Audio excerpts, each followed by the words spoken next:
This is an Irreverent podcast. Check out irreverent.fm for shows from all our friends. This is an Irreverent podcast. Check out irreverent.fm for shows from all our friends. Hello and welcome to exvangelical. I'm your host, Blake Chastain. My guest this week is a return guest, Jamie Lee Finch, author of the book You Are Your Own. In this conversation, Jamie and I talk about some of the things that have been happening in the post-evangelical, exvangelical, deconstruction type online space and communities that we have been participants in for the last few years. So I hope you enjoy this conversation. We also talk about Jamie's upcoming course that will be available. You can find more information about that in the show notes and at jamieleefinch.com. I do also want to note that there was a production failure on my part in that the recording actually recorded my webcam microphone instead of my standard podcasting microphone. I have done what I can, as well as my producer, Jake Lewis, to improve the quality of that recording using some software trickery and things like that. But unfortunately, the original quality was not very high. So what you may hear for my track may end up in a little bit of clipping and things like that. But this conversation is time sensitive, and I wanted to make sure that it was published soon. So as always, if you'd like to directly support my work, you can do so at post-evangelicalpost.substack.com. There are free and paid tiers available there. Those paid tiers do help support both my podcasts, including this one, as well as Powers and Principalities and my writing and other creative work in general. You can also help support the show by letting someone else know about it, or by leaving a rating or a review over at Apple Podcasts. You can follow me on Twitter at brchastain and at brchastain_ on Instagram and TikTok. You can follow the show at exvangelicalpod on Twitter and Instagram. This episode was produced by Jake Lewis. Thank you very much, Jake. All right, let's get into it.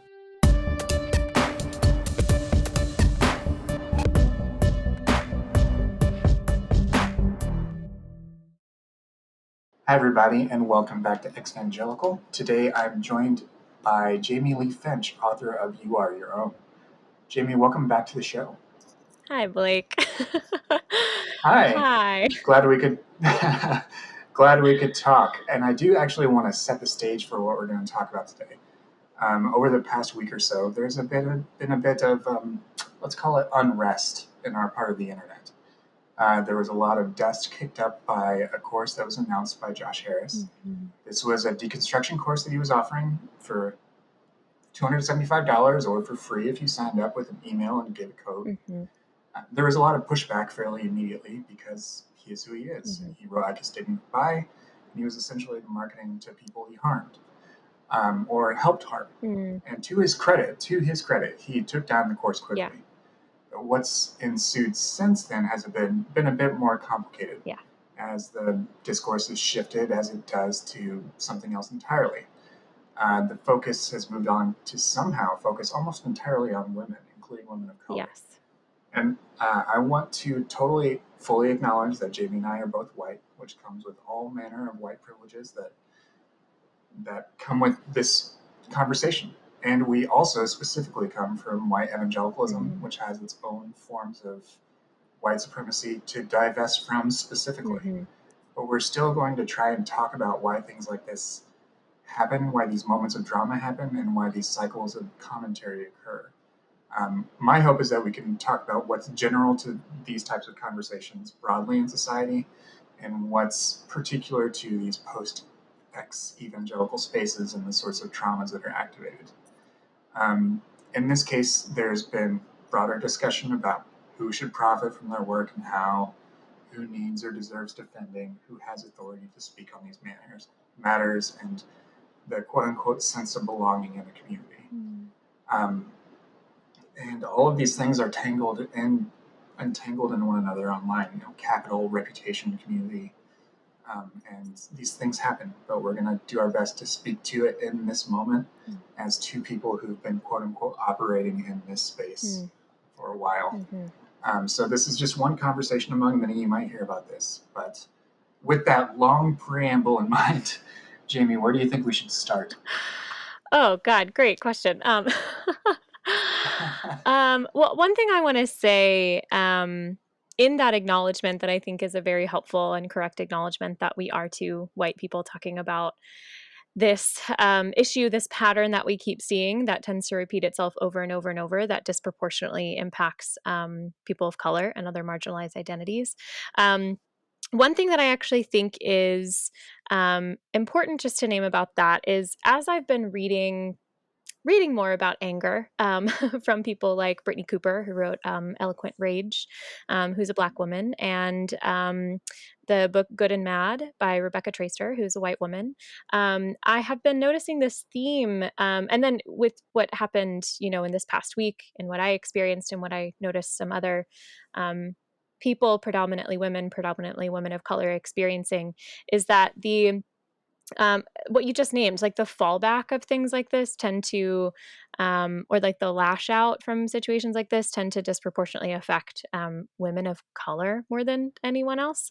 And I have just, as I've been in dialogue with a number of these people, both women of color and trans folks of color, who have dealt with this, the more, and by what in reading these books, the more interesting it is to me to see like how often their disposition of appropriate defense of self and defense of integrity is experienced as like defensiveness or hostility or rage or anger, and how infrequently that actually happens to white women by comparison.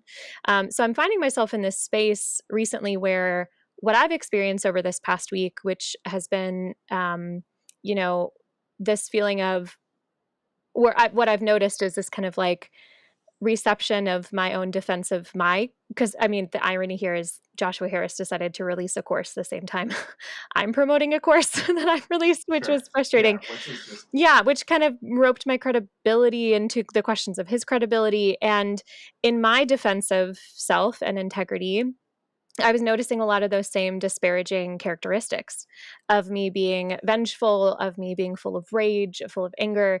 And I'm taking like a couple steps back and thinking like, oh my God, like how often I feel, basically this is to say I feel like I'm visiting a land where women of color and people of color are almost always, relegated to live. And it's been interesting. And so all of that to say, I actually think like um having this conversation, because having this conversation is important because you and I are two white people predominantly talking to more white people about the mischaracterizations that we imbue upon people of color and marginalized people. That's something I'm really aware of in all of the work that I do, is that the vast majority of my audience are people who are white like me, which is why I center so much these conversations about divesting and naming and appropriately naming the existence and impact of intersecting oppressive systems, so that, because we need to be in dialogue with one another, because women of color, people of color, it puts them at, I mean, they're in a position of risk to try and enter into these right. dialogues with white men for the most part, like angry white men and angry white women. Right. So that's just something I wanted to name, of like, I recognize our position in having this conversation. And I also think that there's something to that about like, wanting to make sure that like we're speaking to our own, so that folks who I've seen disproportionately attacked in the last week can get some rest. So Right. if that makes Yeah. sense. Yeah, and also, I mean, the what even knowing that I agree with what you said, I there's also people who will listen to this that because of even the terminology that we Hmm. use to articulate that, as far as intersecting systems of Uh-huh. oppression, like that is going to be, you know, a conservative trigger or Uh-huh. something like that, Yeah. and or a white Hmm. trigger, like to name that, and that's what makes these things continually Yeah. difficult, because even the places that we came from, the places that we've tried to unlearn, it has sort of taught us that the only sort of acceptable anger is like white male anger. That's Hmm. the only sort of thing that is credible, Hmm. because that's all you see in conservative Yeah. media and conservative churches. But when you try to talk about something like that in a different way, somehow it's also discredited. Yes. So, yeah. Yeah. And I mean, this has been such a, what is so difficult about all of this is that I think, in talking to other people, I've not been sure whether to continue to talk about it or even send a couple of tweets or write, a newsletter post about it, because if by talking about these things, does it contribute to it? Does it give it more attention? Does it need to be starved of attention? Sometimes I don't really know. Yeah, I don't either. I really don't. I don't. Yeah. And I think it's also maybe important to say, like, you and I had been talking about having this conversation, not this conversation, but a conversation, recording another episode for like a couple of months now, I think, about a month or so. Yeah, or maybe even further back. Time is yeah, weird, and I did, and again, like I did have something to promote. So it's just this like the intersection of the timing of this conversation. It wasn't just exclusively as a response to what's been happening as we sit in this place of like, do we say something? Do we not say something? Yeah. I think so. To give people a sort of peek behind the curtain, I guess, in that respect, Jamie and I have both, in our own ways, sort of been through this before. Going back to a couple of years, I mean, another sort of similar instance occurred, and I think that's why when seeing this happen, like, I don't think this was as dramatic or traumatic for me personally. It might be approaching that for you, because things have stayed intense, and I'm sorry for that. But what sort of happened back then, you had to draw your own boundaries and like say, you're gonna have to mute this hashtag for all eternity on Twitter. Yes. I'm gonna have to block some people, like, and all of that sort of stuff has happened before. And that's where I think maybe because we've learned from that, like, they're hard lessons, but at the same time, I think maybe we've both been able to start to be able to articulate what we see at play. Yeah. I think that's an important context to name as well. Is that like, this isn't our first rodeo. We've been here before. And I mean, it's not a fun period of time to even recollect. Yeah. I mean, when those things happened, there were a series of incidents around April, May 2019. I was in the depths of like one of the deepest parts of personal grief because of the loss of my family. And then all of this happened, and then there was so much that people in my life asked me to stop working on the podcast to focus elsewhere. And that was difficult, but it was what was necessary. So, like, sometimes these things happen, and it's unfortunate because no one goes in. I hope that no one goes in and starts creating content or services, in your case, with the intent of addressing people who came from the sorts of backgrounds that we have, with the intent of causing harm. Right. Like, I do always like to give people that level of, I guess, credit, or sure. I don't know. At least assume that they're not trying to go out to take advantage. But I'm not. Yeah. Anyways, I don't have a clear, tidy way to close that. Yeah. Well, I think what's important too is to recognize that and this is something you see again, people like Joe Lumen talking about all the time, like, impact is greater than intent and carries more weight and is more important to pay attention to than intent. And I actually think one of the most dangerous things about those of us who desire to create content or provide services, I actually think one of the most dangerous or risky things about us is that we all do have very good intentions. And maybe all is not a fair statement. I don't know. There could be a few people out there that don't, but I'm kind of in the same camp as you of like, let's give the most generous assumption, because I have not I've yet to see any single person who has obvious nefarious intentions.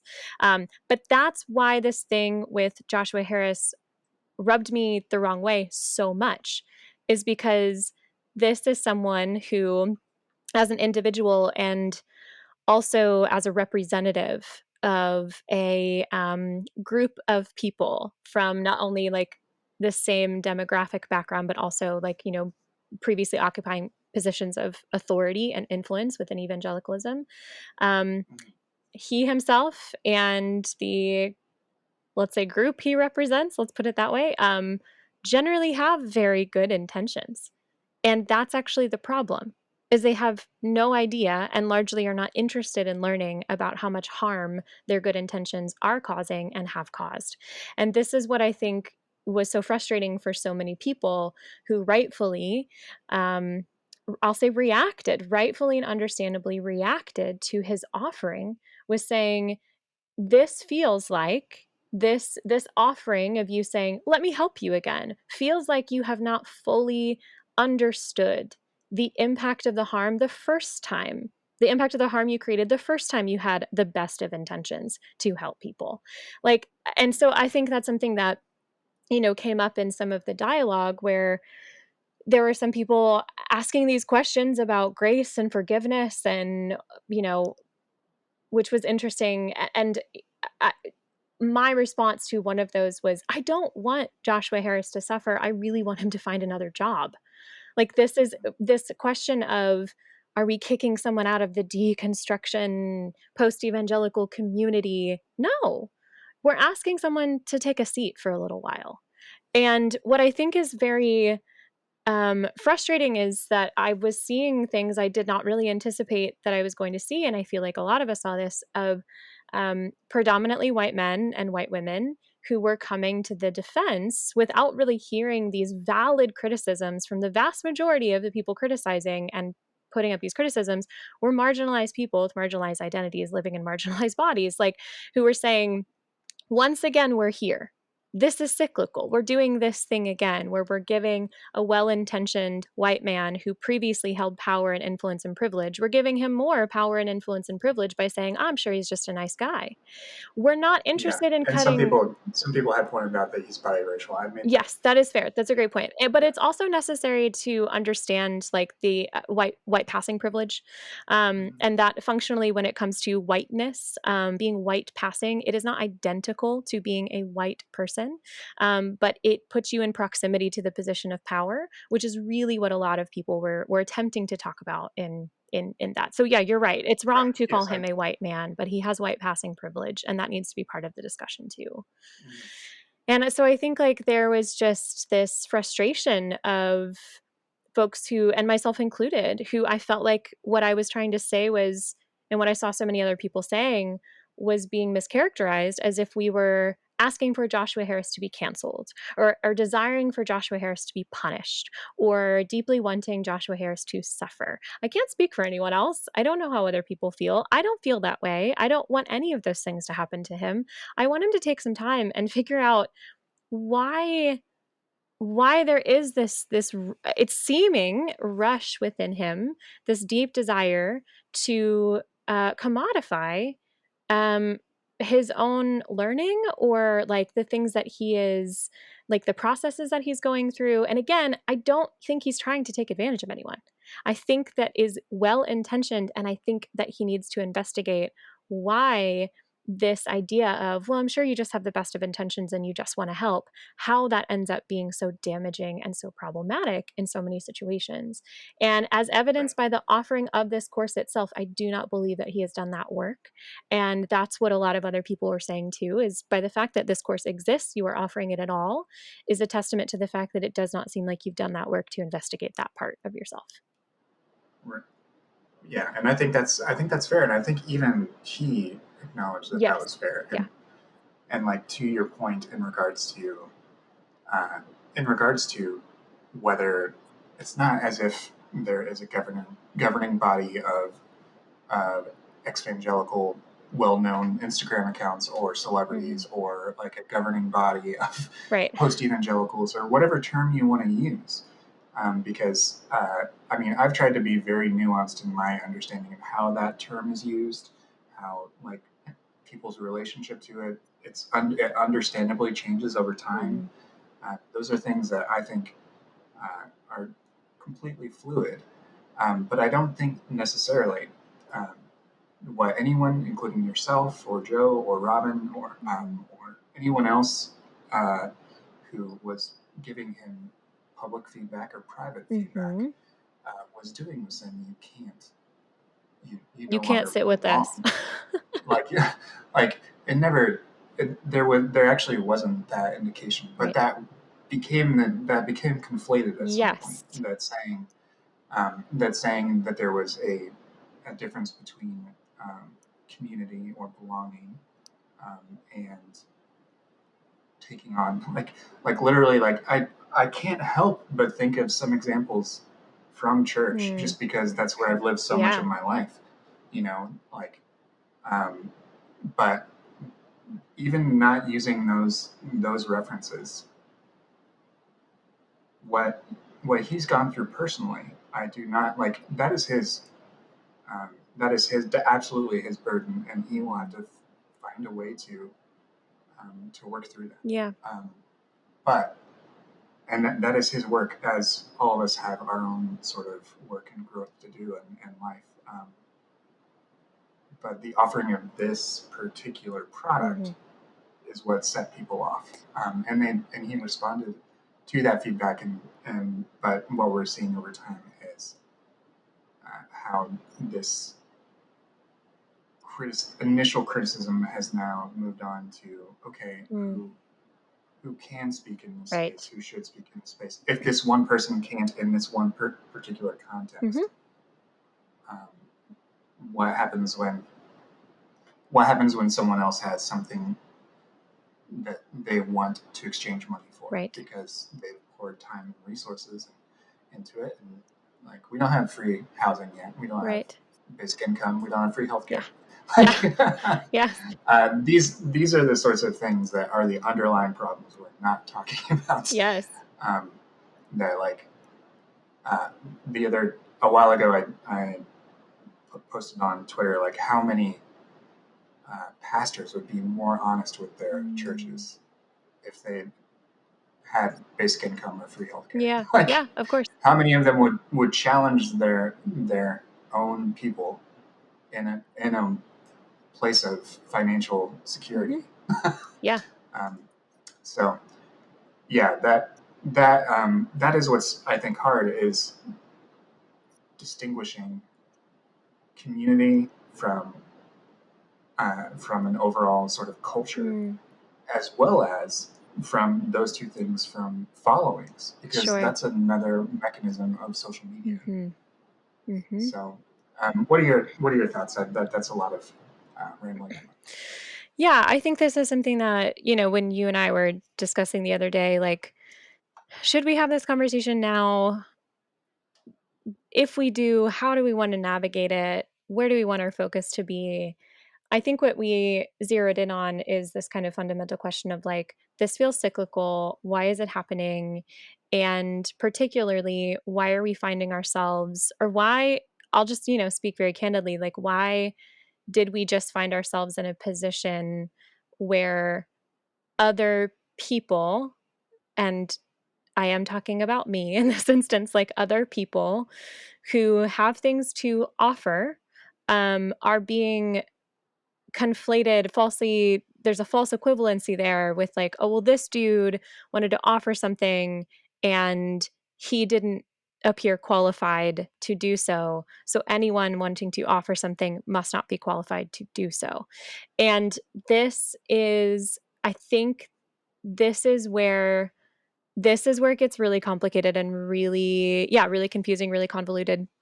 Um, and it's hard for me to even figure out how to talk about in this moment in time because it does feel extremely personal to me right now. And I've also seen in the last week my attempts to be vulnerable and forthcoming about how personal this has felt to me in online spaces be taken advantage of. And I've been harassed, I've been impersonated.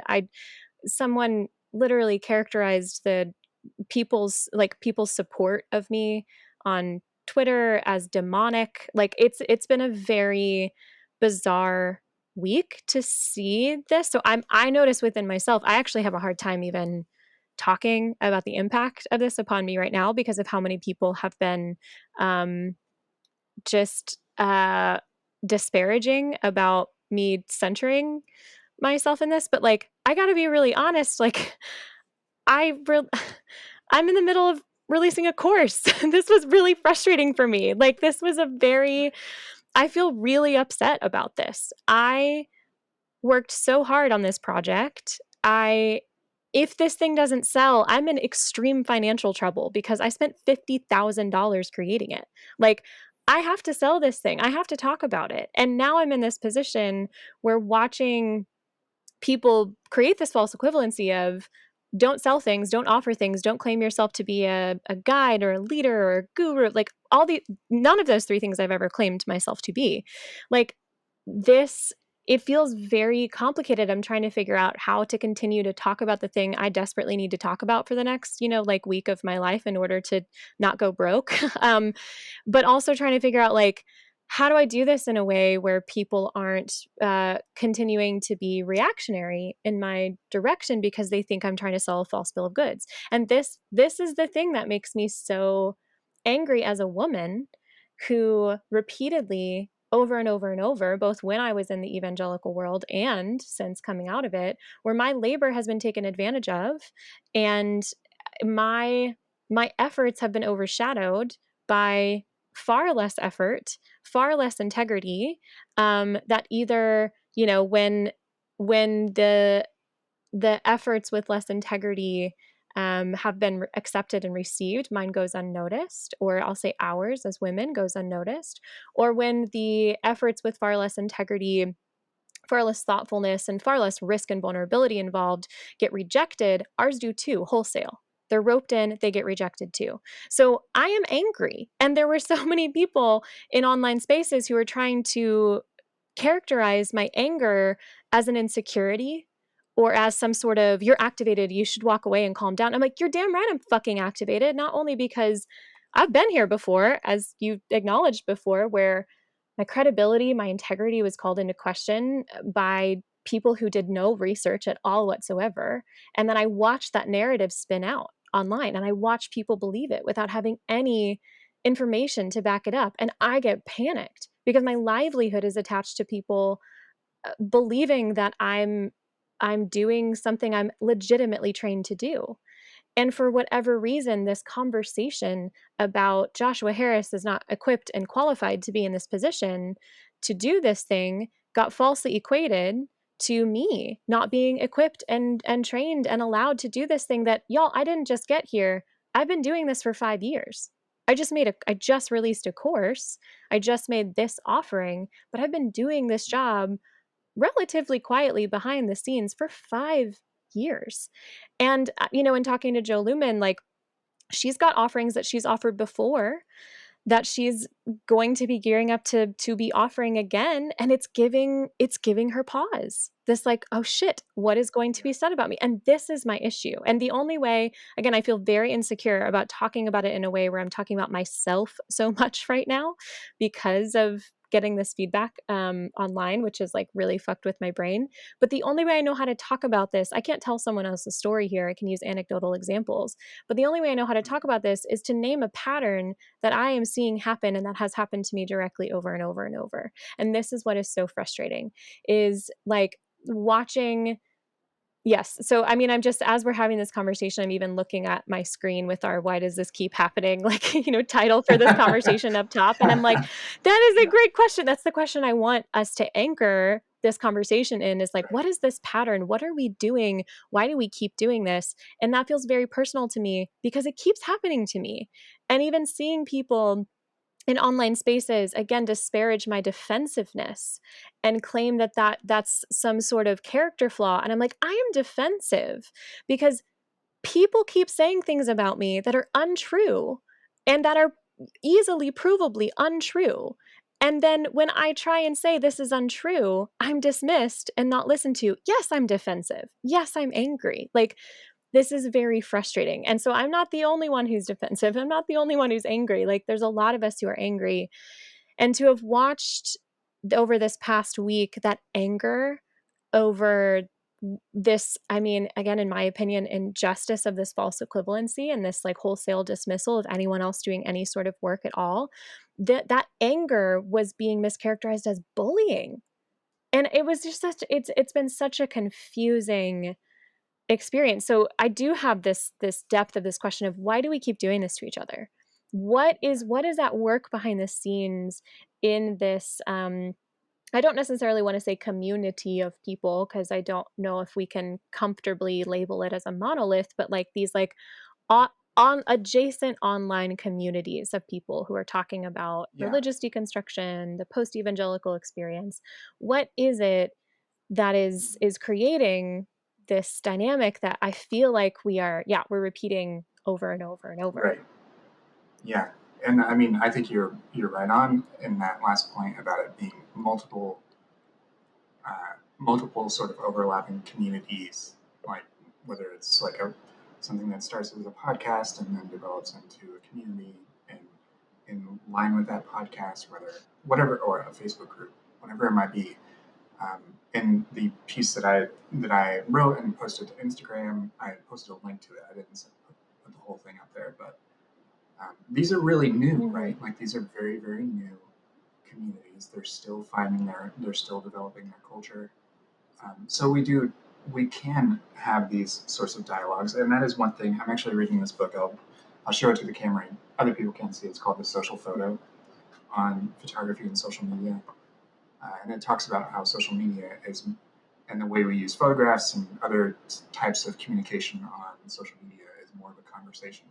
So I do think instead of it being a declarative, Mm. authoritative type thing, and where we all come from and have trauma from are these places that are very declarative, Mm. very based on top-down authority, um, and so there is this highly attuned sensitivity to that.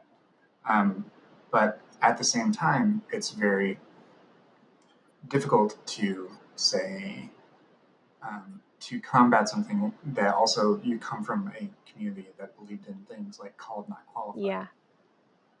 and how if you feel the call of God, then that is all you need. Then Mm. that like, Mhm. um, but there happens to be for for some people in these spaces, these new developing spaces, sort of an expectation of what are your qualifications? Yes, which is a healthy uh, like, that's a healthy inquiry.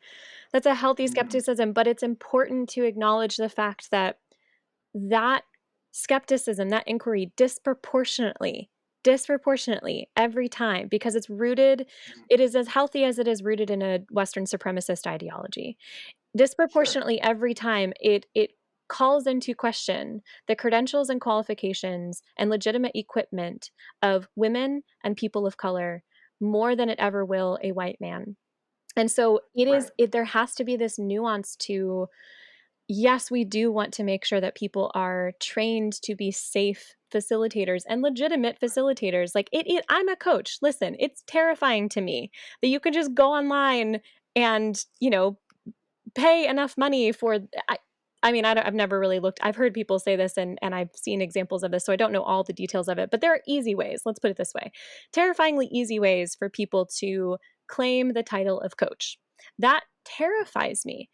And also, there are people who go through legitimate processes to learn how to be safe and equipped facilitators, whether that's a coach or maybe someone who works in peer support, who are not trying to claim that they are therapists, who recognize the scope and the limitations of their ability to provide support, who are working with integrity within the scope of those limitations and are doing good work. And so right, going back to what I was saying a second ago, like there has to be this nuance to, well, the overvaluing of credentials and the demand for largely non-white and non-male individuals to show their credentials is rooted in Western supremacist ideology, and also it's really not safe to just let anyone who claims to be anything do whatever the hell they want. That there has to Right. be a middle space. And I think that you are absolutely correct in what you just named of like so many of us came from this background of the called not qualified. And on some weird level too, the whole called not qualified almost made you more qualified if you just like said that. If you're like, Oh remember, yeah. God called me. I don't need to go to college. Like I have been supernaturally equipped by the Lord. Like we not only saw people giving themselves free passes in assuming that identity, we saw, I mean, huge amounts of church communities and evangelicalism at large, particularly charismatic evangelicalism, give free license to, again, predominantly white men who claimed, I may not have this education, I might not have this certification, this licensure, whatever, but God called me. When we hear out of the mouth of a straight white man, God called me, we're like, oh, that must be true. In the same way that when we hear out of the mouth of a straight white man, I'm qualified to do this, I'm a coach, I can lead you, I can help you, I can guide you, that same programming's still there. That same programming to rush to legitimize and say, "Oh, that's real. I believe you," is still there in the same way that whenever women and people of color and disabled people and even people who fat people in fat bodies, like people who exist inside of marginalized bodies that were not in, again, we'll just speak to evangelicalism, not seen as the holy body, not seen as the correct body, the right body, the body that's allowed to have power, hold power, and lead. We still, this is why interrogating those intersecting oppressive systems is so vital. You can't just deconstruct evangelicalism, you have to deconstruct all of the oppressive systems that built evangelicalism to investigate why you are operating under that assumption of, well, Josh Harris is just a nice guy, just doing the best he can to do a good thing. But this person over here who is like credentialed or even licensed, or like Robin has a PhD, like, I don't think you know what you're talking about. Like Right. we Yeah. have to figure out how to hold both of those, ask valuable Right. questions without being accusatory. It's a very, and here's what I will say, Blake, too. That's complicated, and I'm reaching the point where I'm realizing I think it's impossible to do in online spaces. I think I'm at the Yeah. point where I'm like, I don't think we can do it here because I don't think these spaces are designed for it. And I think especially when we try and do this shit over Twitter, which again, like I'm so fucking guilty of, and this situation in the past week has gotten me to really investigate like how do I behave online? How do I speak? How am I Mm. experienced when I speak? What kinds, like, to really look at that and realize I am like attempting, I'm putting so much energy and effort into attempting not just to like defend myself and show my integrity and show my work. And yes, I come across for some people too strong, too, opinionated. Maybe I come across like a bitch to some people. Like what I'm realizing is what's happening there is I'm efforting so much in a way, like in a space that is not designed for that effort to pay off. And so Right. I'm leaving. I'm going to be deactivating my Twitter and completely leaving that space because I've spent the last couple of years, really, really trying to I put so much effort into like, I'm a person, like I'm allowed to be angry when something makes me mad.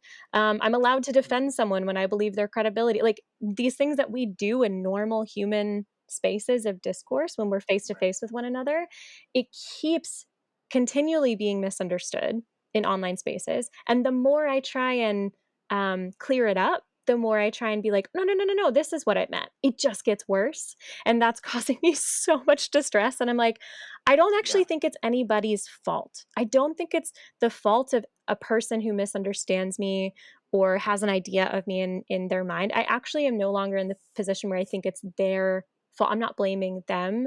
I think the way these spaces are designed are not making it possible for us to really see other people and operate with Right. nuance. I'm not the first person to say this. Like lots of people said Right. this, No. but And but there's I mean there's lots of work in that regard surrounding things like context mhm. collapse.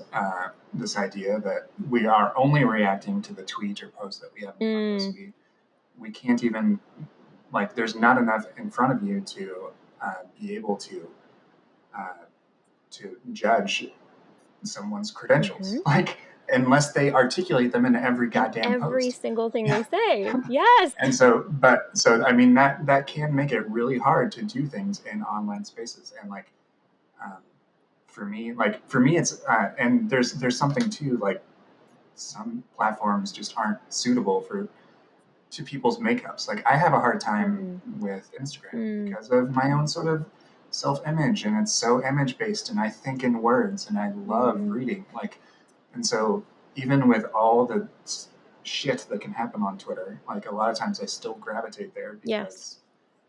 because of that. For some people, Instagram is the safer Mm-hmm. space, but for whoever says that one is safer than the other, I, I think I disagree. None of Like, them are, because they're yeah, none of them are designed to help us preserve our humanity and the humanity of other people. Just, yeah, yeah. and I mean, I do think I mean, I am vastly, uh, I'm very much interested in how online things can help in so many other ways, but they're this sort of constant check-in that we have to Mm, do with how things impact us, and also I think one thing that speaks to a lot of what we talked about.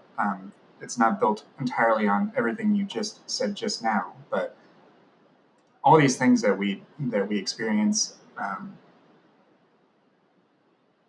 we're the ones that have to live with the outcomes, like in our own mhm, lives and how they affect us emotionally, um, or what have you, and like and it's not fun, like being the main character of mm, anything, mhm. like Yeah. um, and even things, even like people have to be sensitive to that, and I'm sure people will like you know or have opinions about how the spaces that I help administer are run. Mhm, Like, and that's fair. I can't do any like I do my best, but um, anyways, like just acknowledging that and just saying, like you said, I'm a person. I'm mhm. like, yes, you might have just scrolled on by, but I might still be working on this, and Yes. that's that is part of living online, especially after the year and a half we've had. Yeah, I think that's an important thing to note as well is like we are all so far past our limit. Like, I've been sitting with the thing that initially caused the what do we even call it? I was talking to Matthias Roberts last week and I just called it a kerfuffle. So maybe we'll just stick with that word. The thing that initially caused the kerfuffle with me was coming across someone who was calling my credibility into question. And it was someone who had a very small following. Um, Looking back now that I'm no longer activated in the way that I was, it is very possible that had I just ignored that, it would have blown over. And it's very possible that the response, the choice I made was unnecessary. Um, and looking back, I'm like, I can see how had I made a different choice, it's possible things could have gone very differently. And also, I think what is important for me when I'm sitting with myself about it and when I'm talking with like my therapist and when I'm like in like talking with friends and really looking at like what happened there in me, like what caused me to respond the way that I responded. Um has a lot I mean, there's a lot of factors, has a lot to do with the fact that I have been an emotional space holder for the entirety of the COVID-19 pandemic. I have not just been experiencing my own fear and grief and loss and anger. I have been listening to between 20 to 30 people a week, every week, since March of 2020, unpack theirs too. And I've held space to try and help them connect with their bodies over that and really feel all of what they're feeling. And so I felt it with them too. Um, I also, I have things that are unresolved from the past, I think is pretty clear to me about like when these things have happened in the past, that when I saw narratives spin out of control, the reason why I reacted so much to this, seeing a small account, call my credibility into question, is because I've seen those things spin out of control. And other people, even if it's a small following, other people find it, grab a hold of it, and then it gets out of, then I can't, clarify, because then it's out of control. Right. I also, this is the exact thing that I was panicking about the entire time I was creating my course. And the process of creating my course was actually an extremely, I don't know if I will call it traumatizing in and of itself, but it was very re-traumatizing, um, in the sense that I had hired a digital marketing firm, and I've talked about this elsewhere, but they completely ruined it. They completely ruined it. And I had to essentially start over from the beginning very late in the game and fix everything that they ruined. And throughout my entire time working with them, it was about a year-long process. One of the things my therapist and I unpacked is that it very much mirrored my childhood experience, which was, it didn't matter what I said about what I needed. I was consistently going unheard, consistently. Deadlines were being missed. Like, the things I was communicating were like not being included in what was being sent back to me. It was just, at every turn, I was getting so activated because my livelihood, my ability to keep a roof over my head depends on this thing not just getting done, because by the time it was finished, this is about a year behind when it was supposed to originally be released. So it's not just that aspect of it, that my livelihood depends on it existing, but also it existing the right way. Because I've had like panic attacks about being, mischaracterized in an online space, and my ability to continue to do my job, which again I have done with absolutely zero incident for 5 years, being taken away from me in a way that I couldn't, um not control, but couldn't fix, couldn't repair. So I've had these uh scenarios play out in my brain, and when I came across that tweet that showed up somehow in my feed last week, it which again, I'm just like, did Twitter do that on purpose? Like, I have to like sit and acknowledge, like, that algorithm runs on conflict. Like, did it somehow? No, I don't know, but sounds a little paranoid. But when I came across that, all of those fears came up.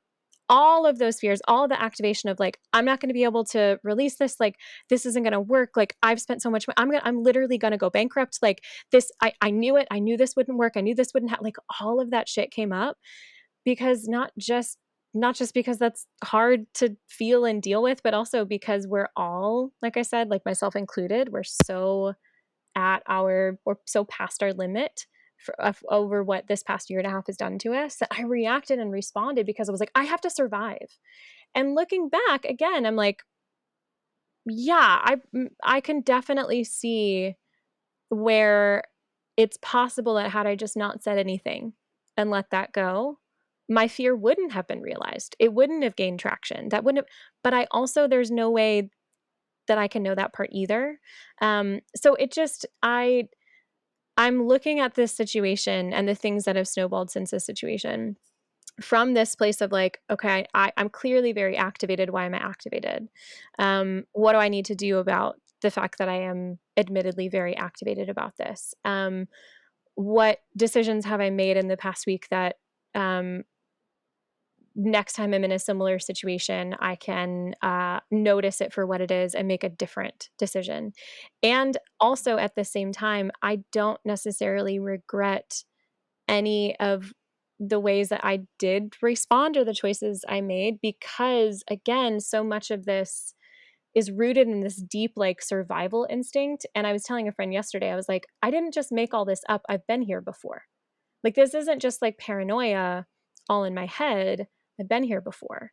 And I think the longer we all spend online, the more we all start to get closer and closer to experiencing that feeling for ourselves, of just like that particular brand of activation of, oh no, like someone sees me in a way that doesn't feel accurate or authentic to who I actually am. What can I do? How can I fix this? Because I so desperately want to be seen. And that's the thing that I think is the ultimate issue, is that we keep trying to show up and be seen in these spaces that are not conducive to allowing us to actually really be seen. Yeah. Yeah, I mean that is sort of that is a large indictment on the ways in which they operate and how we dehumanize each other, and also conversely how we have to develop our own boundaries. Like, because for me, the sort of I have to recognize when my own emotions get tangled in someone else's, you know? And sometimes it's unavoidable, and sometimes it's someone that you care for or that you have and that makes it different. Yeah. But when it's some stranger online who's you know, addressing it, making vague statements about you or about your credibility, like, of course that's going to get you riled up. Like that's a human thing. And then all these other factors that we've talked about before about any anger that's not white male anger, like becoming discredited or dismissed. And like, I think both of us um, feel a sense of grief that these sorts of things happen in these spaces, that even if, or that they happen from people that we want to be able to talk to. I don't know, you know, that yeah, it's because there's so much that's already a lot of times when you know, there's a really popular podcast out there right now that the producer will do things and vaguely talk about people who've left evangelicalism.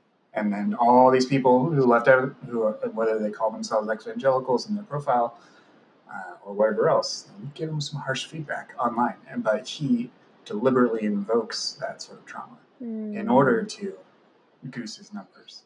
And I think of that, and I think of how, like, when these things happen within, or in air quotes, whatever that might mean, within these spaces, uh,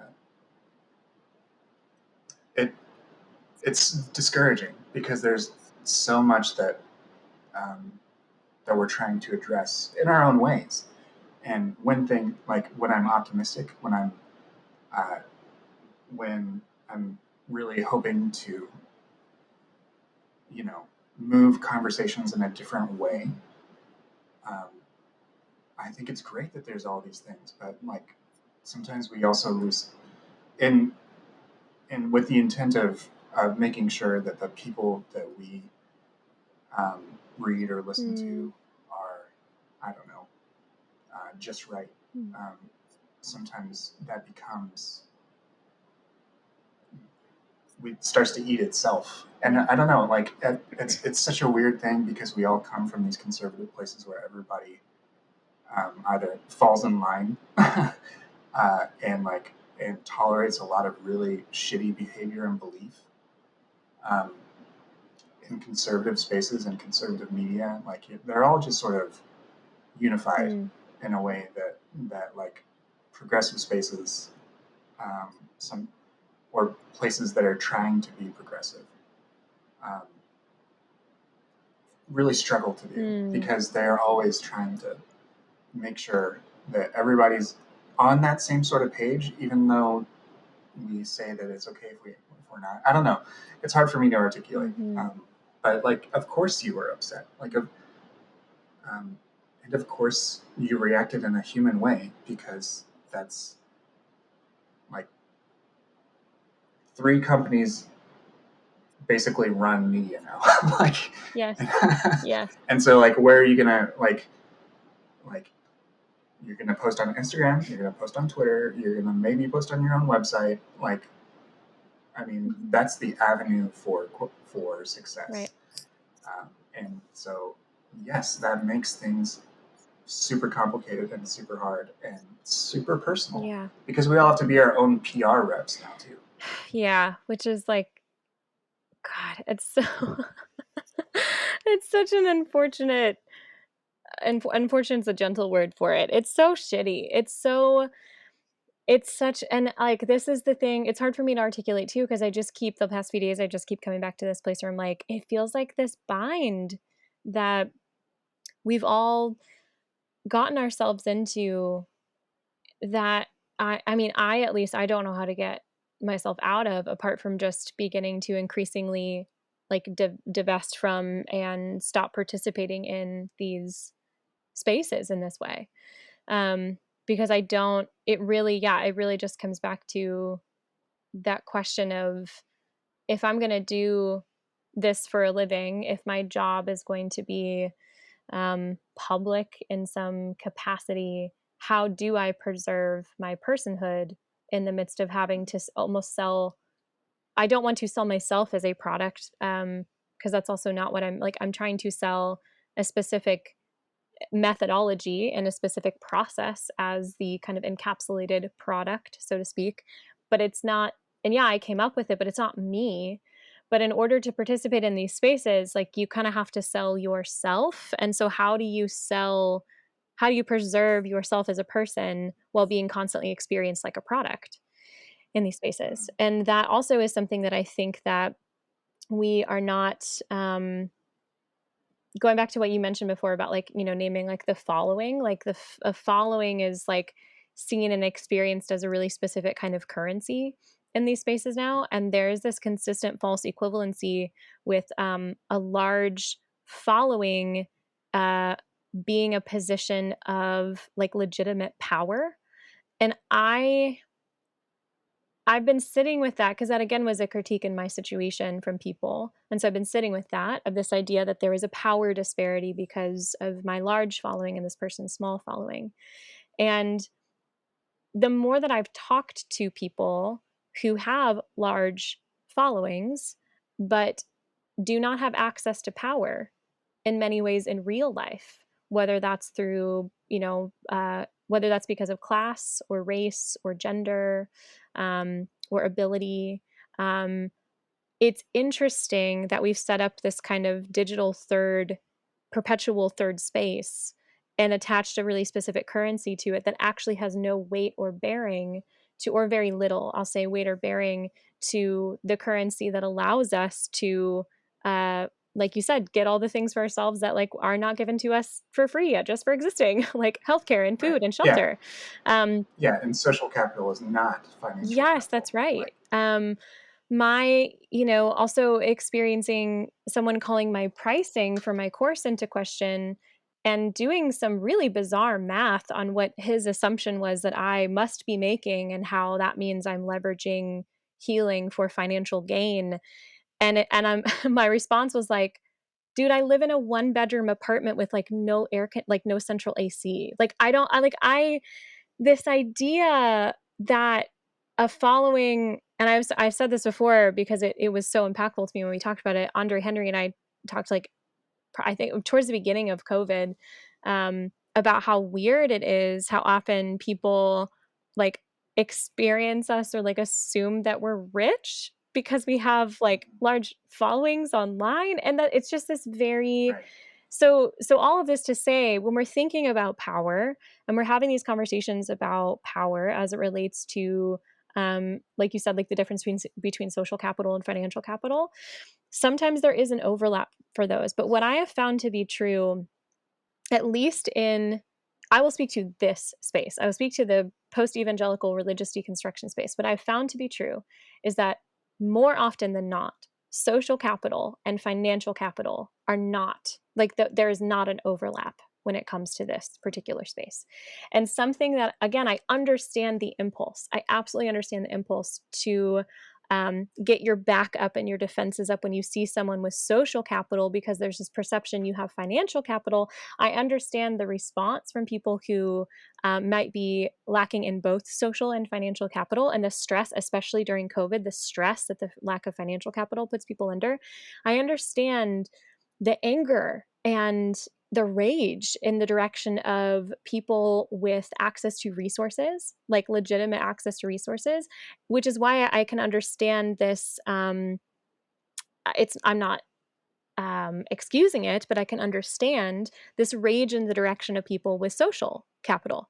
And this assumption that you have social capital, you must have power, you have access to a sense of safety that I do not because you have social capital. Not necessarily. Again, in this particular arena of online spaces, I do not think I know a single person who has amassed a social, like the social capital, and that has so directly impacted their financial capital that they are beyond, I'm trying to figure out how to say this, like beyond that they're like safe, like comfortable, like they're not wealthy, Right. like people are Yeah. that doing, like they're not rich, like, but this assumption that you must be because of a follower count, and I know you've talked about this before too, about like Yeah. there has not been this direct correlation between the growth of the podcast and the stuff you made and like I mean, you're still doing like this other job you have, like, so it's a Yeah. I have a,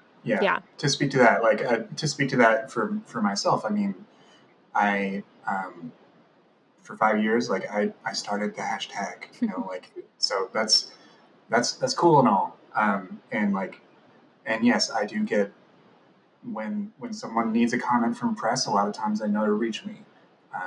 I've had articles, I've been quoted in articles, um, but that doesn't mean, like, I have a full time job.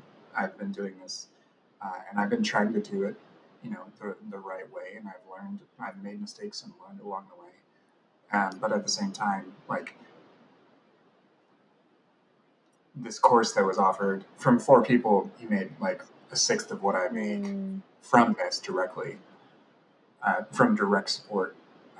Basically, he made a sixth of what I make now in like one of my best mm, years of like, so I mean that, like, yes, even the persons that are behind these things, and I mean, I don't even have the largest following of anyone that um, uses the hashtag or makes content, and that's fine. Like, I'm focused. I've been able to detail for myself what my lane is, what my work is, what I am drawn to do, and what is appropriate for me to do. mm, And so there are definitely times, and it's unfortunate that people like Joe or people like you or I've had some plans to try to monetize and not like make it rich, but make it self-sustaining. right, that's the word, yeah. um, to make it uh, to make it so that this can be our soul work. Mhm, Um, that's an unfortunate side effect, mhm, and I think one of the reasons why you saw people who've been in the space for a while, and like, I don't know, he sold 2 million books. He's probably okay. mm, Like, mhm, um, he probably didn't need them to monetize this, mhm, and like that, and like, to his credit, he took it yeah, down. But yet we're still talking about this in the right, context right. of people who have things to offer, who need to see some sort of return so they can buy food, Mhm, or like, it's not to buy like, golden yeah. toilets. Like, I would just I So was telling Joe, we were texting about it, and I was like, "I just really would love to live in a house someday." Like, I don't really think that's, like, like, that big, like, I know lots of people who live in houses. Like, I would like, is that a huge ask? Like, I don't know if that's a huge ask. So it's again, it's been really confusing to see this, this perception that I, like, have access, or that a lot of us, in these spaces, like, have access to, certain forms of capital or certain forms of power that are actually just not true unto our real lived experience. And yeah, it's just a very, but again, that takes me back to kind of what I think is the heart of, this whole conversation for me, which is just like the thing that I feel so torn about and will likely just feel torn about for a very long time, is how grateful I am for the existence of social media and the internet and online spaces for people who previously felt isolated and alone in their own unique experience, finding things like a hashtag or a podcast or a Facebook group and being able to find other people that they have a connection and a resonance with, in their lived experience. I'm so grateful for that in that, but my gratefulness for that is in direct proportion to how terrified of it I am. Because what we are doing, where we are so desperate for like connection, and especially in this past, year and a half, almost 2 years now with COVID, we're so desperate for human connection, and online spaces have been one of the only outlets we've had for connectivity to other people when we've been in isolation or in like, relative isolation and alone. And this what I think we're trying to find with one another in these spaces, is something that's a simulation of what we I think we have a sense of what we're looking for, and we keep trying to find it in online spaces. And I'm reaching that point where I'm like, I don't think it can be found. That isn't me saying there's no usefulness for these spaces. But that is me Right. saying I will be completely honest and say, like, being someone who I did not ever set out, nor did I ever desire to be someone who had a platform or a following in any capacity. I feel like it grew in a way that I didn't really anticipate. Like, I couldn't really see what was happening when it was happening. The way in which, and I've talked to other people in a similar position, the way in which this, like, othering occurs, or this kind of like, positioning of celebrity occurs when people have large social media followings, is very confusing. And I think it puts us in a position where we're like consistently projecting things onto people, that appear to us as if they are leaders in this new space, and they are reminding us of the leaders in our old spaces. And I don't think that is, not only do I not, I mean, very simply, that's not a healthy behavior, but I also don't know if we're ever going to be able to stop because of the way these spaces are designed. So it's just this Right. catch 22 of, we're here to find each other, and I'm so glad that we can do that. I'm so glad that someone like, a hypothetical person, they're, you know, the Monday after their last Sunday in a church, when they're like, I'm done, what do I do? That they can do a Google search and like, or, go on Twitter, click on a hashtag, find people with similar stories to them. I'm really grateful for that. And also, I think it has made a mess. It has made a huge mess, and that doesn't make it bad. That doesn't make it evil. No. It's still useful, but it is messy. And Oh, for yeah, sure. so it's just a very Yeah, complicated thing. absolutely. I mean, I talked about, you've talked a little bit about your conversations with your therapist. Now I'll talk about Mhm. mine. When I was, um, when I was processing some things that have happened online before and trying to contextualize them, one of the things that my therapist pointed out is you're a participant in something that is significant enough to have caused rifts.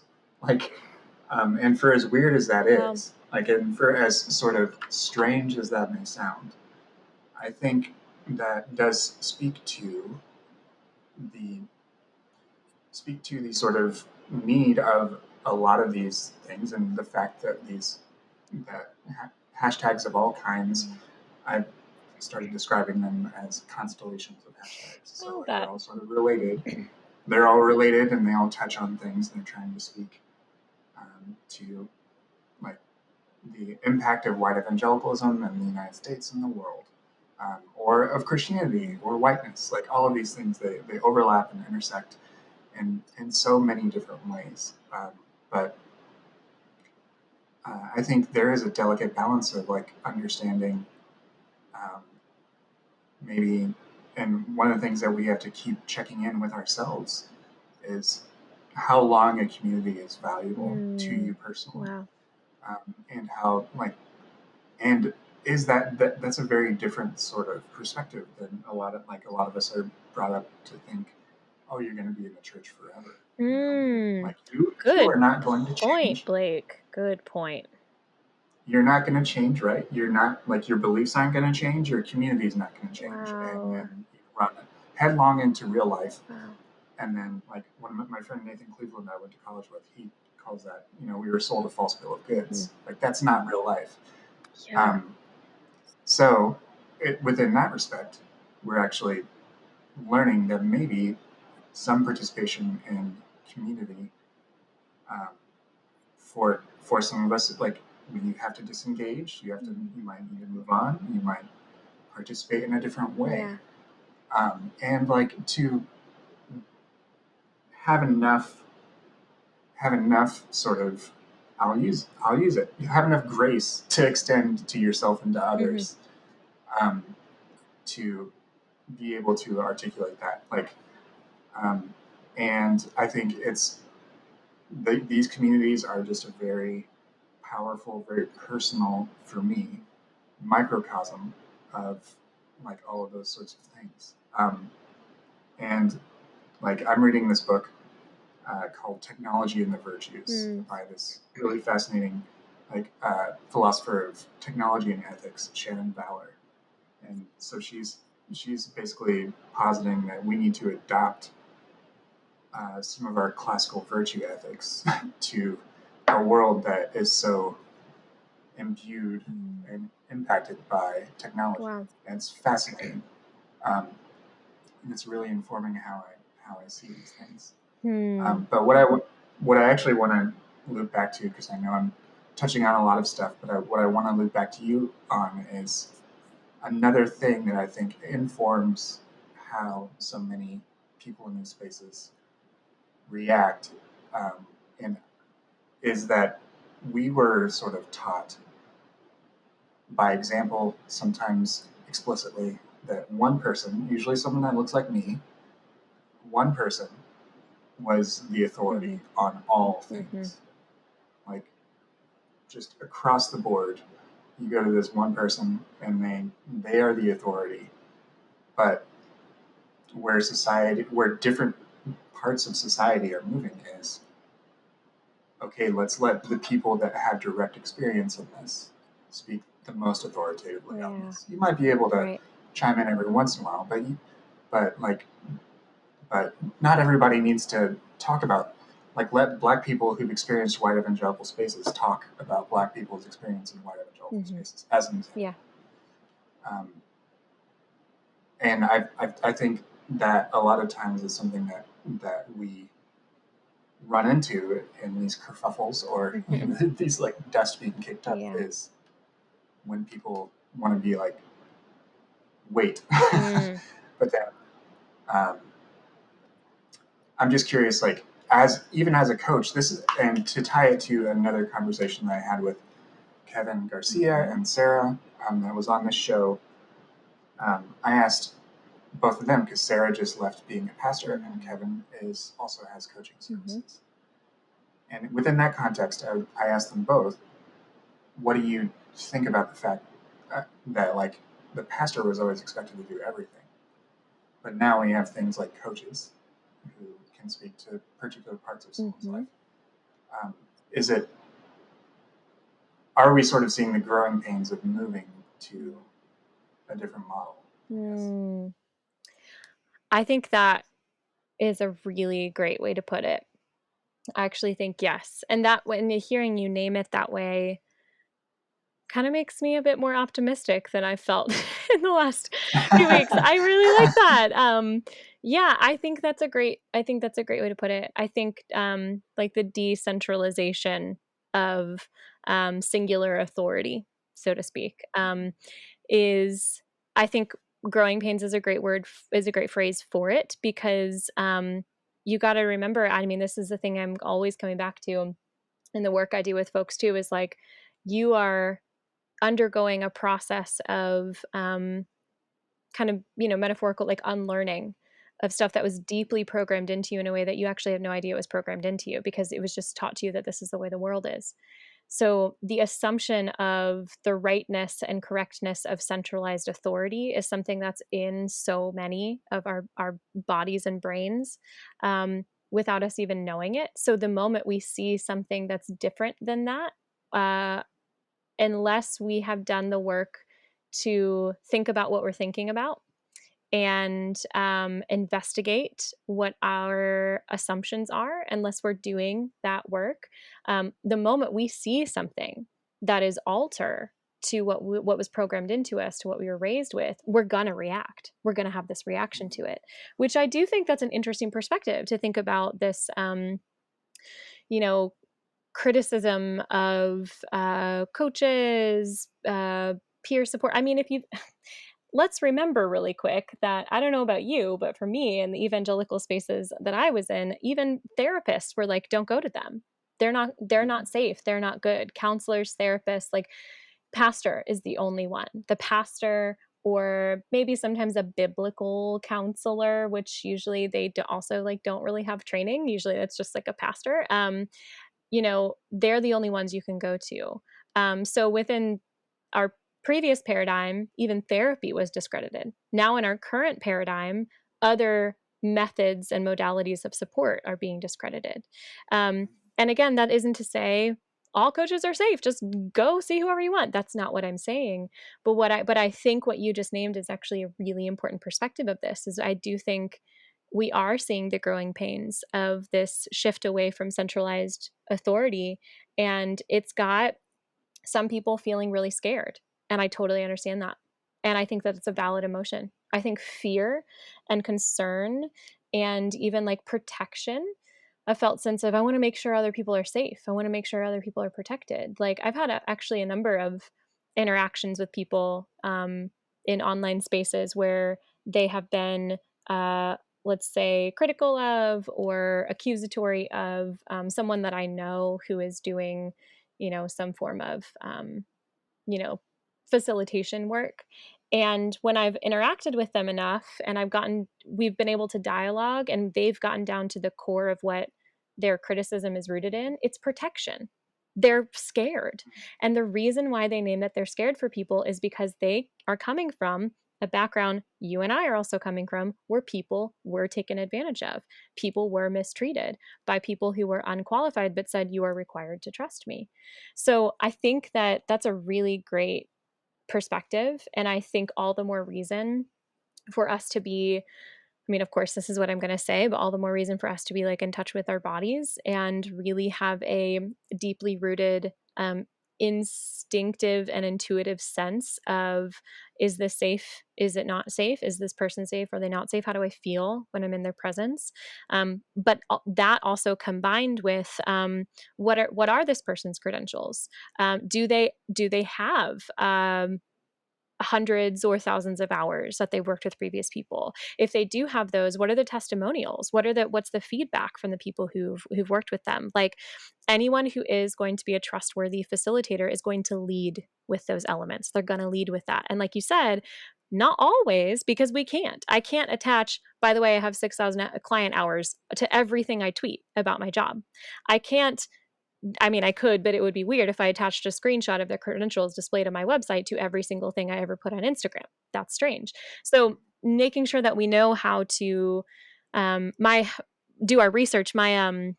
My social media director, so her name's Erin. She's the person that runs my Instagram. She has a journalism background, and so part of the reason I hired her is because one of her primary things is media literacy.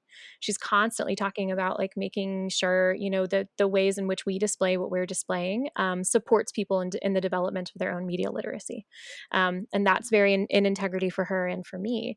And so finding ourselves in this again, kind of the theme of this whole conversation is this both and this nuanced space of recognize within yourself when you are reacting to something that isn't a centralized authority and investigate, where's that coming from? Who taught that to me? Could this maybe actually be safer than my alarm bells are telling me? While also vetting people who are claiming that they have the ability to help you. Definitely vetting people who claim that they have like special access or sole authority to help you, like that's just dangerous in general. Anyone who claims that they can heal you themselves, I'm just going to tell you straight up, as a coach, as someone who has worked with people to help them let go of even that impulse to like offer their agency away completely. Like anyone who tells you they can heal you, just walk the other direction, like immediately right away. But when people are saying, "Hey, I can help you work with yourself. I can help you you know, go on this path of your own healing with yourself." That's a little bit more trustworthy, but still look into it. Still vet them. I have a very specific process in my one-on-one client work where I go through um my consultations are free, and I sit with people and I have a long conversation with them. And in that first conversation, there's like a lot of things that I do in that first conversation to make sure that I'm leading not only with my credentials, but also my limitations. And I'm also centering the other person's agency at every turn. And there are ways I do that that would not really make sense for me to communicate in this context, but my clients experience me doing it. And I tried to do that to the best of my ability in this online offering I just created too. In on the sales page, there's like long copy that we sat with and worked on about why the pricing is what it is, and trying to be as transparent and integrous about explaining this is why it's priced the way it is. I had a whole team of people. This is the investment. There are, pricing tiers, there's payment plans. We're trying to make this as accessible as possible. And also this is an investment because it was an investment for me. So making sure people are leading with that shit. I worked with a digital marketing company that tried to apply all of the marketing best practices to this offering I just created. And I told them no on every single thing that they tried to tell me, this is what you need to do to sell something to people. I quite literally had a meeting with my project manager 2 days ago, and he said to me, he was like, this your launch has upended everything that I have been taught and everything that I thought about, like the way that this like marketing worked. And I it was very satisfying for me, because the core principle when we first decided to undertake this project and had to figure out a way to market it to people is I just straight up told him, I was like, people are smarter than marketing best practices give them credit for. Like, and you have to trust that. And you also cannot play on people's trauma responses with that. So that's me getting off a little bit off track, because I just really enjoy talking about this part. But that's what I mean too, is like people who are one-on-one facilitators, yes, they need to lead with their credentials and lead with testimonials and lead with their experience, but also online offerings need to lead with transparency. And the way that online offerings are marketed, the way that online courses are marketed, there needs to be in the copy of the website. Like, how does it feel to be on that page? Does it sit right with your body? I've had people reach out with questions in like Instagram DM, and I've asked them if I can email them in response, because I want to take like 15 to 20 minutes to respond to their questions and give it my full attention, because this is an investment for people. And I want to make sure that if people feel like this is right for them, that they feel safe doing it. And that takes time. You cannot manipulate someone into that. And that's what you see in situations of centralized authority, whether that's coming from, whether that's being expressed in a facilitation context, or that's being expressed in like a content offering context. Right. Well, Jamie, I don't know about you. I feel like we fixed everything. Well, in this conversation. nope, Yeah. I don't. But you know what? I wish we had. That would have been great. I do feel like I got some more like good perspective on. I feel like this has just been a conversation of, again, we weren't really coming into this trying to answer the question of why does this keep happening as if we know the answer. We're kind of just talking through it, like, why does this keep happening? Why? Yeah. But I mean, we've touched on a lot. We've touched on so many things. Like, that's the thing, is like there are lots of things at work. There's speaking to people's traumas, the reality of making money, the reality of having to engage in online spaces in order to make money, because it's this. There's actually a VC person, Mark Andreessen, who invented the Netscape browser years ago, and he's invested in all sorts of all the companies you use now, Facebook, whatever. He had a phrase called "software is eating the world," and software has eaten the world. And it's now what we have to resort to in order to do things like make money. Doing all of that in a mindful way, in a way that's not harmful to others, that protects ourselves. Like all of this is super, super complex, and especially in these sorts of spaces that you and I have been in to varying degrees over the last few years. I mean, we have a lot to we've experienced a lot, and I hope that if you're listening to this at this point, like we're people who've made this stuff and tried to do it to the best of our ability, and in keeping with our own morality and ethics and all of that. I want to actually just turn and have you talk a bit about the course. We've done all of this preamble to talk about all of these things that we've experienced over the last week, over the last several years. But you have a course that you've developed that you've spent time in, as you said. So I'd love for you to let's have you just for kicks say your credentials, and then talk about. Yeah. I'm glad you're laughing. I meant for that to make you laugh. Good. I'm glad.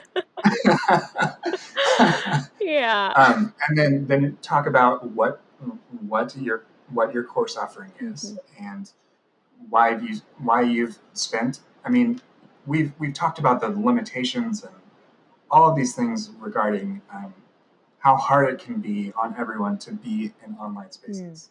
Yet, they are damn useful, right, for things like this, because they make care and other types of learning more available, more accessible. Yes. So, in light of that, I'd love to hear about your course.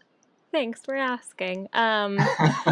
Yeah, well, first of all, I have a bachelor's in health arts and sciences from Goddard College, where my focus was the psychological and physiological impact of the evangelical experience. And my graduating thesis is what people now recognize as my book, You Are Your Own, which reckons with the religious trauma of evangelical Christianity. And also, back in 2015, I went through a year-long certification to be certified as an integrative health coach. And so I may not do the direct kind of health coaching itself anymore, but it definitely, I took the way I was trained to be a facilitator, be a space holder, and combined it with what I studied in school. And now I do embodiment coaching, predominantly working with people who are coming out of the evangelical experience, wanting to get reassociated with their literal physical bodies, because so much of surviving that environment means becoming dissociated and disconnected from your physical self. I don't do deep trauma work. That's not what I do. I'm not licensed to do it. I'm not trained to do it. I'm not interested in doing it. I see very much of what I do as a facilitator as kind of a 101 entry course into getting people to recognize, oh my God, I have a body. And then once we're done with our 4 to 6 months of one-on-one facilitation work together, or maybe for a lot of people, even during the time that we're doing our one-on-one work together, folks end up working with licensed therapists, a lot of times trauma therapists, to take them deeper into the work that they now know is there for them to do, because they are now feeling the connection with and the presence of their physical body at all. So that's what I do. And the way in which I do it, I utilize a specific methodology that I created called personified embodiment.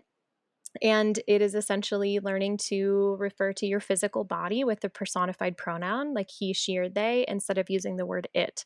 And there's a lot of reasons why that creates an enormous impact on the way in which you experience and relate to and feel connected with your physical body. But that's what the course is about. And the reason why the course exists is, I've said this before, and you kind of alluded to this, like the existence of this online offering. I did not want to create a course. I did not desire, I'm a facilitator. That's all I've ever really wanted to do. I love my job, but my wait list has been unmanageable since about 2018. I'd been doing podcasts about my research, about my book, about my work since about 2017. And over the course of that year, 2017 to 2018, the following grew online, the interest in my work grew, the wait list grew. And by the time it got to its peak, it was sitting at about 700 people. Now, I work with people for about 4 to 6 months at a time. And I only work with about 20 to 25 people, 25 tops. That's a lot. It's usually closer to 20 at a time, which means I'm only working. I mean, I've pushed that in the past. Back years ago, I told my therapist that I was like, well, it's a 40-hour work week, right? So I have 40 clients. And he was like, what are you doing? So like, I've done more. I've had to learn. But so since I've been doing this for about 5 years, I've worked with about 400 people because it's been about somewhere between, 50 to 75-ish people over, somewhere in there when I've done more, done less. And so, yeah, so it's even in my ability to work with, about 150 people a year, let's say, like it would have taken me years to get through that 700 person wait list. And that's if it had stopped growing by the time it reached 700. So I got to a point where I was like, this is not helping me. I don't have the resources and ability to meet the requests that are being, sent in my direction. And I want to. I want to honor those requests. So that's why I created an online course, was to have this kind of one space, one location, one singular resource that attempts at the best I possibly can to simulate what I do in my one-on-one coaching in the best way I possibly could do it. It is being sold for a fraction of the cost of what the investment of the one-on-one coaching is. And again, that's because it you can't directly like simulate the experience. And I recognize that. That is the point. But it is very long and it is very comprehensive and it is deeply thorough. It's designed to take 14 weeks. And it will take 14 weeks because each module, it's a tiered release. So each module unlocks every 2 weeks. So I time it that way on purpose because this is an investment and I don't want folks to just kind of purchase it and dive in and burn out. I want to pace this because I don't just want you learning this in your head. I want this going really deeply into your body. It's about 30 lessons total. It's a lot of hours. Again, the other reason why it's designed to take time is because it's pretty hefty and it goes pretty deep. And where we start in the entire course is in establishing the existence and the impact of intersecting systems of oppression that have programmed us to interact with our physical bodies and the physical bodies of other people in very specific ways. Because if we don't name those and if we don't see those clearly, they're like, where are we going to go? Like I don't really believe that something is any offering or any facilitator is as trauma informed as they could be or as they need to be if all they're talking about is direct lived trauma. We also have to be talking about systemic trauma, the presence and existence and impact of systemic trauma.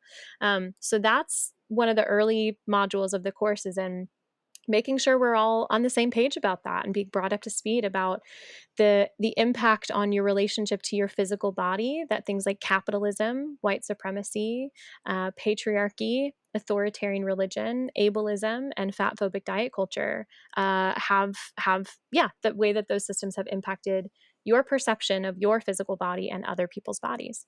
Because and I've said this a bunch of times, but as far as I'm concerned, like any sort of healing work, particularly embodiment work, cannot be just about personal healing. It also has to be about collective justice, because we need to make this world a less hard one for bodies to survive in, particularly marginalized bodies that it has been the hardest for them to survive here historically. So that's the early part of the course. And then it takes you into the I introduce you to my methodology. What is personified embodiment? How do you practice it? What kind of impact can it create when you learn how to practice it? And then the rest of the course is taking you through the 4 facets of that methodology of personified embodiment, which is self-compassion, self-curiosity, self-communication, and sustained self-connection. So there's 7 modules total. Like I said, each one takes you about 2 weeks, that's about 14 weeks. There are two options in going through this. You can either purchase it, have access to it. When you purchase it, you get lifetime access to it. It's yours forever. You can go back to it as much as you want. You can either purchase it, go through it on your own if you feel like you would really prefer to absorb this material and go through this process just with yourself. Or also, there's an option to elect into a group coaching path for it. And at this moment in time, that option is about 50% full. And so, what that's going to look like is every 2 weeks, bi-weekly, there's going to be Zoom, like a Zoom meeting, about a 90-minute Zoom meeting for like group processing and talking about, the module that we just completed.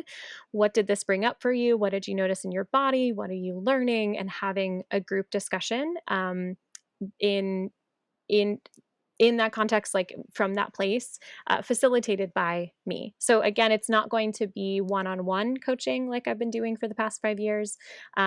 It's a bit of a lower touch point in a group space, but it is a bit more guided than if you were to just purchase the course and just kind of go through it on your own time. So yeah, that. Oh, and the other thing, final thing, um, this course comes with a physical workbook, which I have worked really, really hard on, and I'm really proud of because again, I wanted this to be embodied. I wanted it to be tactile. I didn't just want this to be something that people sit in front of a screen and go through a PDF. Not that that's bad. I just really wanted to do something different. So when you purchase enrollment into the course, you will also be sent the physical workbook that takes you through. There's a bunch of different writing prompts. There's like journal spaces. There's certain like practices and exercises that you'll be prompted to do in the videos that you can like interact in the workbook with. So it's very interactive. It's very detailed. Took a really long time, and I'm really, really proud of it. Well, that's great. Where can people find the where can they register for the course or learn more about it? Yes. So if you go to course.jamieleefinch.com, it's right there. And again, that's the sales page that has all of, the copy, the marketing copy, the sales copy, where we did our best to try and explain very thoroughly what is in the course, what you receive by enrolling in it, and also why it's priced the way that it's priced. And also, I wanted to say too, we also, as kind of a marketing tool as well, we created a free miniature course, like a little mini course that's delivered to your email. Because as a lot of people who do stuff like this know, like trying to set things in front of people that you want to sell or like, need to sell to sustain your livelihood can be a little bit complicated when you're dealing with like algorithms of social media and the things that they suppress and the things that they elevate. And so taking things to email can be a little bit more helpful, and it can be a little bit more a little less overwhelming for people as well. And so, if people are interested in enrolling in it's a bunch of free content. It's basically like a 10-day mini course that takes you through it with a little bit more of a focus on the religious trauma aspect of things. The course itself touches on the existence of religious trauma, but it's really within the context of all of these oppressive systems. But the mini course really speaks to that shared experience that so many of us have of coming out of religiously traumatizing environments. And so if you're interested in enrolling in that, it's free stuff, goes to your inbox. And that is jamieleefinch.com/reclaim, because we named it Reclaim Your Body. So it's a Reclaim Your Body 10-day miniature course. So those are the two things. The mini course will be, I don't know if it's going to be offered in perpetuity. The course itself, the Your Body as a Person, is what it's called, that online course, as of right now is not going to be offered in perpetuity. The registration for it closes August 31st, and then we're going to get started September 7th. So as of right now, this is the only time we're offering this until 2022. So if you're interested in it, if it feels like the right timing, please go sign up, like secure your spot. But in an effort to not be traumatizing or play on a scarcity mentality, if it is not the right time for you, it's not going away forever. We're just closing it for about 6 months and then it'll come back. So, yeah. Great. Well, Jamie, I always appreciate. I always appreciate our conversations. I think we always have good ones. I know this one wasn't particularly easy or necessarily fun or anything like that. But I'm thankful for the conversation, and I hope that it gives some insight to folks that have listened. And yeah, I know that this is not easy stuff to navigate, and I'm glad that you're doing this particular work. It's not something that I could do, and I think more than anything, like that is how I often when I'm feeling more optimistic. Um, that's how I feel about things. Is that we all have our own work, and um, and that just because someone else is doing something and might be doing it well or might be getting attention for it doesn't mean that you won't. Yes. Yeah. It doesn't mean that someone else isn't. Um, there, there's this like old. There's this song by this band called "The Whitest Boy Alive," and one of the lyrics is, "As if happiness exists in the world at a fixed amount, and if you feel up, somebody somewhere else feels down." Wow. Yeah. And my hope is that yes, there's enough. There's more than enough for a lot of us to do, and I'm glad that you're doing your work.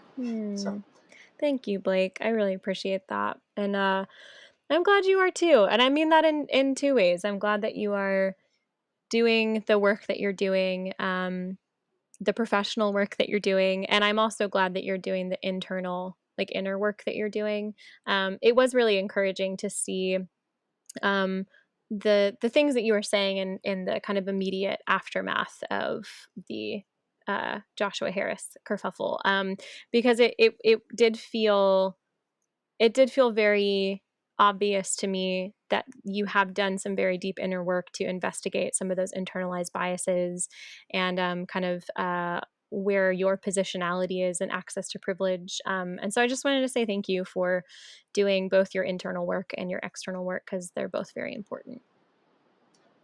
thank you. I appreciate that, and I hope that to whatever degree other people can, whatever degree I can be helpful to other people and work on um, work on myself. Like it's not um, what's Bo Burnham's thing about why he's got that special, and one of the things the sock says to him is, why do white people always wrap things up in your own self-actualization? Like, I don't have to do that. But Yes. I am thankful when those things coincide. So Yeah. yeah, and I know this isn't these aren't always easy spaces to operate in, and I thank you for your kind words, and I hope you received mine as well. Thank you for this conversation. Yeah. Thank you so much, Blake. I appreciate it.